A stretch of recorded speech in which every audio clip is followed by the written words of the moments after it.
Well, everybody, I have stumbled across a little treasure trove of cringe. So, for those of you guys that don't know, Andrew Tate's Hustlers University, when you actually get down to it, if you actually paid for the classes and you got into Hustlers University and you looked at what was actually being taught, the two primary things he taught were A, how to start a webcam business, or well, he taught three things.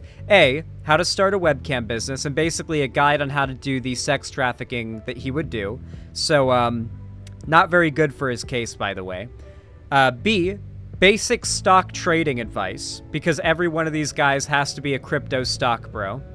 And then the third one was to build your own prominence online by posting shorts and TikToks and clips from Andrew Tate's original content to help grow his prominence, as well as your own bank account. Like, he'd allow you to monetize that. That was what Hustlers University taught, which has caused a wave of copycat Andrew Tate clones to spring up and around with their own little gimmicks and twists on the same essential rhetoric, to basically, you know, do the same grift as Andrew Tate, right? Sneeko, Aiden Ross, but here's one you probably haven't heard about. And this guy, oh, boy, does this guy f***ing suck. Let me introduce you all to the anti-prophet. I'm gonna let you guys look at this guy's homepage and make your own opinions up on your own. Many of you might already know of him from scrolling through YouTube shorts and seeing this guy's brain-dead takes. Let's take a look at this guy's shorts.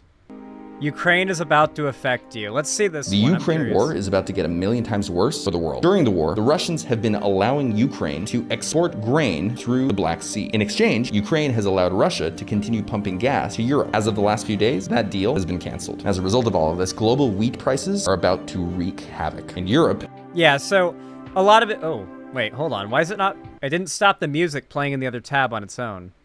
What the hell is with the mask? He explained it in a video, and it's some dumb shit. So a lot of his content, like Tech Bro, I'm the guy giving you the real news. But then, and this is why I covered the dude, you stumble across one like this. What you're about to see has 6 million views, by the way. Do me a favor and watch this video. I do not see the point of inviting the 1975 to a country and then telling us who we can have sex with.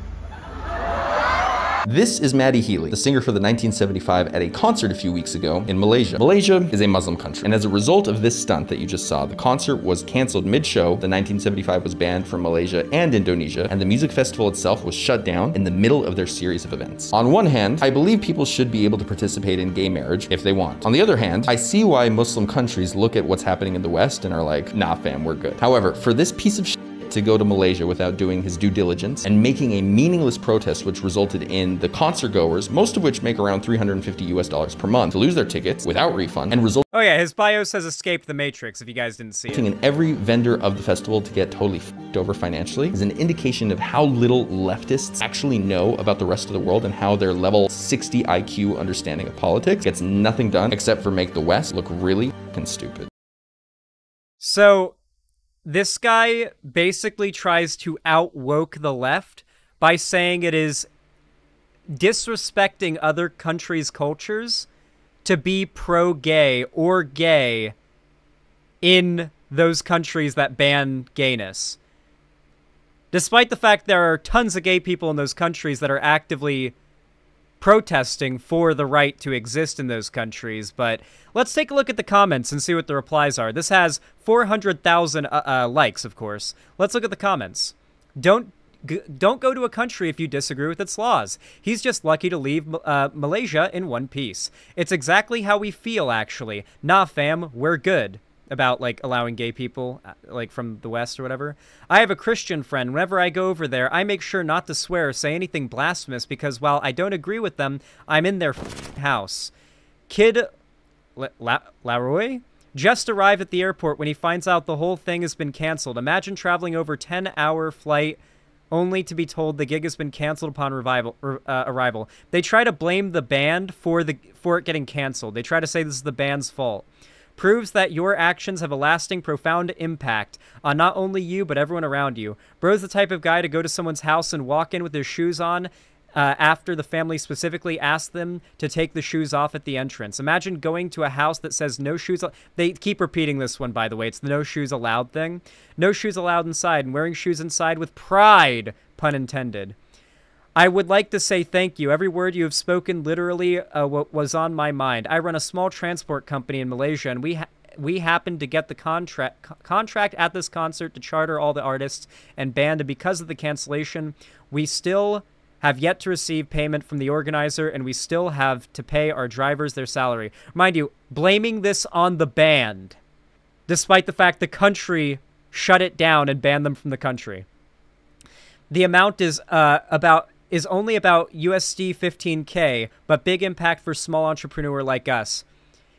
He did them all a favor. They no longer had to endure the sound of 1975. Facts, and I still thanked God that Sheila on 7, a late addition to save the concert big time.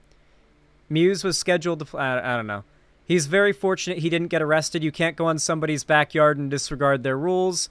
When you go to someone's home, you follow their rules. You don't go, or you don't go.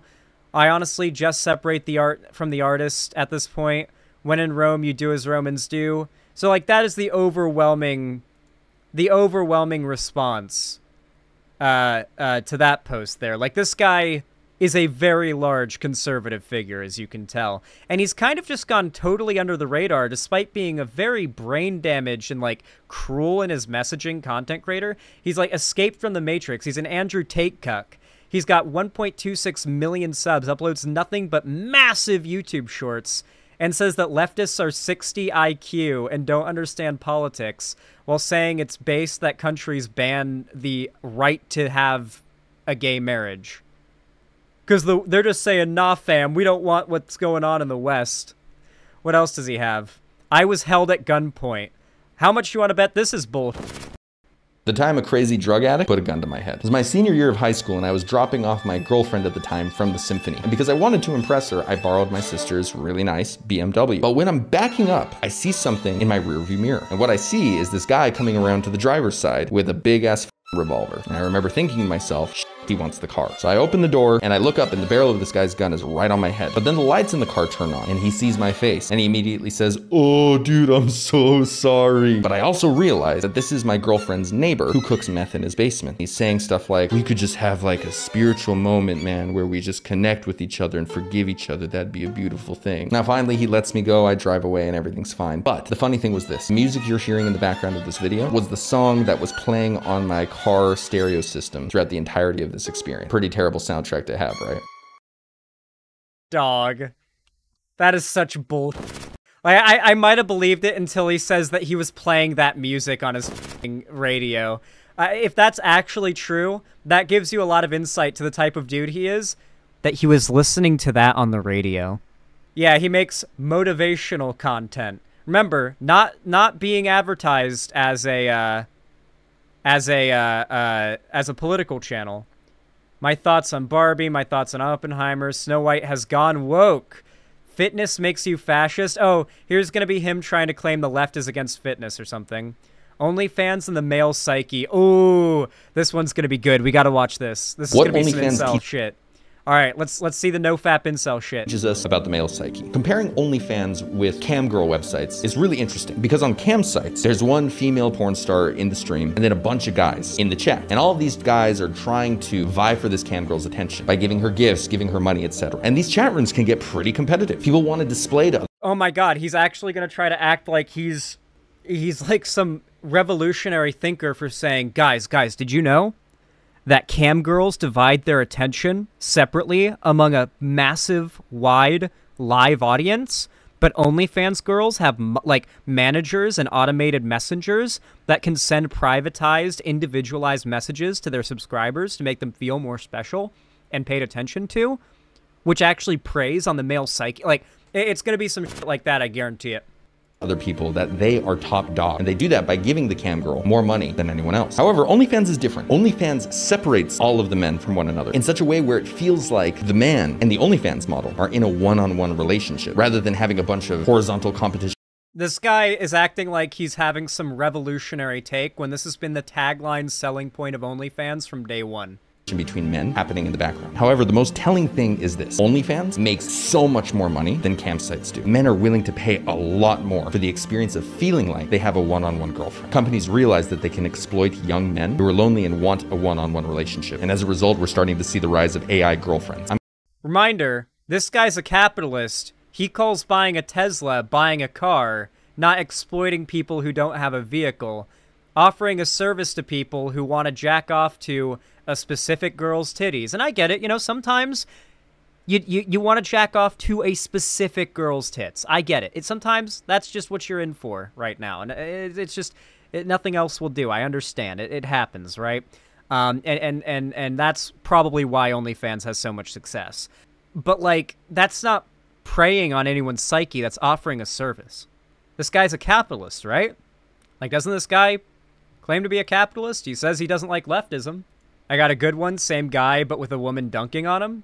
Please learn something, I beg you. Trans rights are human rights. Let's see this one. Why are there no trans men fighting to be in men's sports? There are, but you guys pretend there aren't. You're doing it right now. As a matter of fact, very famously, you guys pretend so much that this doesn't exist that you guys will literally share this famous image around and say this is an image of a trans woman who's competing against cis women and dominating, when in reality this is a trans man who's being forced to compete against cis women because he's not being allowed to compete against cis men, which is what he identifies as and wants to compete against. This is transphobic policy forcing this trans man to compete against cis women. And conservatives share it around and say this is a trans woman because reality doesn't fit their narrative, so they will literally just lie. There's no laws against lying about that. There's no rules about lying about a kid. Yes, there are plenty of trans men trying to compete against men. It's simple. Trans men aren't winning in men's sport.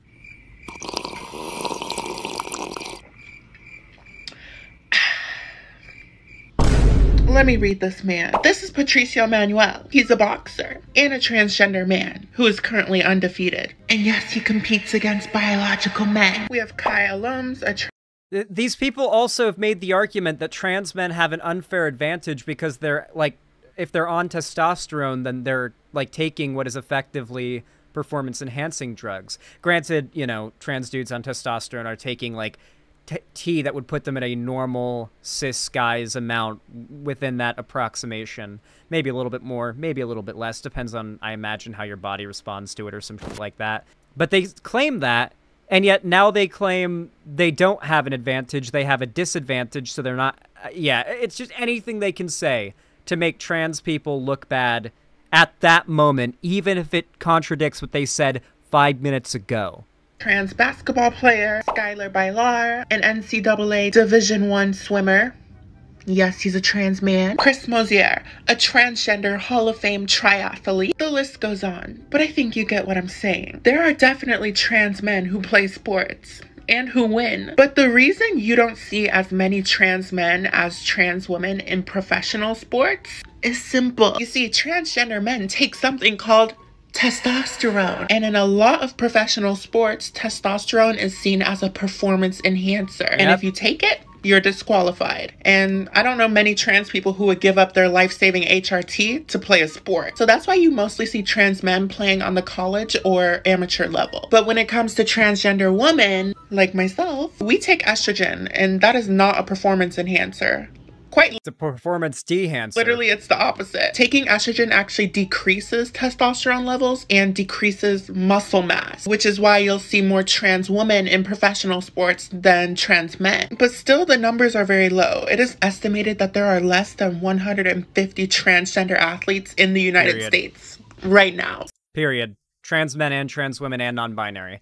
150. 150 people are the cause of this entire, not cause, but the thing the right has built this entire moral panic on. 150 people out of every American.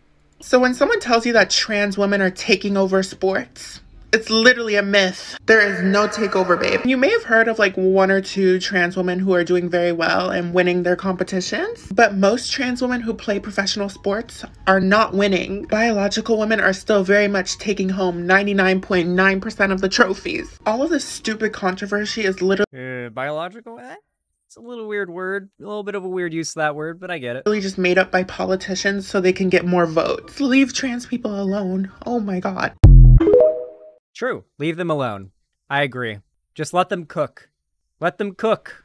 Guys, you've seen the trans flag, right? You know what they're cooking, right? I know what you transes are cooking. I know the truth. I know. You can't hide it from me. It's been there the whole time. In plain sight. Crystal blue meth. Jesse Pinkman. Walter White. I know what you're cooking.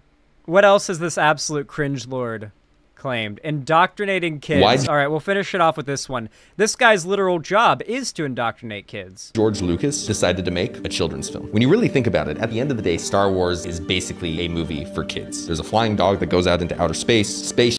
Oh, remember guys, Andrew Tate originally went viral for saying like it's bad to have ever seen Star Wars, and he's never seen Star Wars, and if you've seen Star Wars, then you're a loser.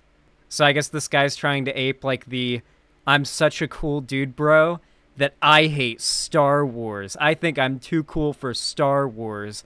That's how much of not a nerd I am.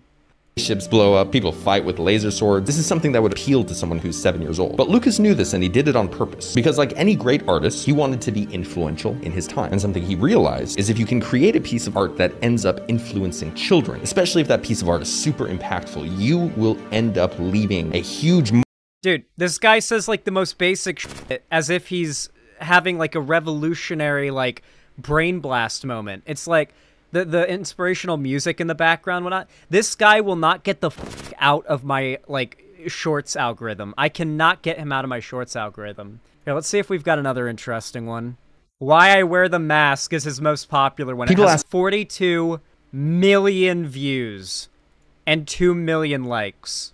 Ask me why I wear this mask. It's because I don't want you knowing what my 24 hours is like. I don't want you knowing who I am. I don't want you being able to figure out who my friends are. Because something I see happen over and over and over in pop culture is people become famous and they hate the fame. Like for real, I don't think I've ever heard a single celebrity say, oh yeah, I love being famous. They all hate it. So as far as I'm concerned, why not circumnavigate the entire process of fame altogether by hiding my face? It's because he says stuff that will literally stick with him forever, like hating LGBT people and whatnot. I don't think he wants a lot of that stuff attached to him. Anyone who hides their face on the internet is doing it because they're afraid of their identity getting out. That's why they do it. I've literally, like, had my face public on the internet. I've had myself doxxed. I'm not a pussy. Yeah, he knows the stuff he's saying will stick with him forever, and he doesn't want it to. He wants to be able to avoid it.